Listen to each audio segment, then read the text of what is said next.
Hi అండి. ఈరోజు అంజనీ మహాదేవ్ ఆలయం గురించి చెప్పుకుందాం. పురాణాల ప్రకారం హనుమంతుని తల్లి అయిన అంజనీదేవి త్రేతాయుగంలో ఒక కొడుకు కోసం శివుని అనుగ్రహం పొందటానికి ఈ ప్రాంతంలో కఠోరమైన తపస్సు చేసింది. ఆమె భక్తికి మెచ్చిన శివుడు ప్రత్యక్షమై ఆమె కోరిక మేరకు ఒక శివలింగాన్ని సృష్టించాడని నమ్మకం. ఈ లింగం సహజంగా మంచుతో ఏర్పడుతుంది.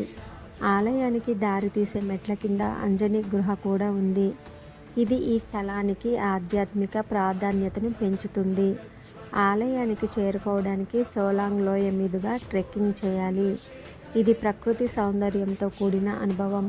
ఈ మంచు శివలింగం అమర్నాథ్ గుహలోని శివలింగాన్ని పోలి ఉంటుందని భక్తులు విశ్వసిస్తారు. ఈ అంజనీ మహాదేవ్ ఆలయం హిమాచల్ ప్రదేశ్ మనాలిలో తప్పక సందర్శించవలసిన ప్రసిద్ధ దేవాలయం. ఇక్కడ శివలింగం ఒక అద్భుతమైన జలపాతం కింద ఉంది. ఈ జలపాతం శివునికి నిరంతరం అభిషేకం చేస్తుంది. 24 గంటలు శివలింగాన్ని అభిషేకిస్తుంది. మనం ఇక్కడ మంత్రముగ్ధులను చేసే దృశ్యాలను చూడవచ్చు. దీనిని హిమాచల్ ప్రదేశ్ చోటా అమర్నాథ్ అని కూడా అంటారు. ఓం నమః శివాయ.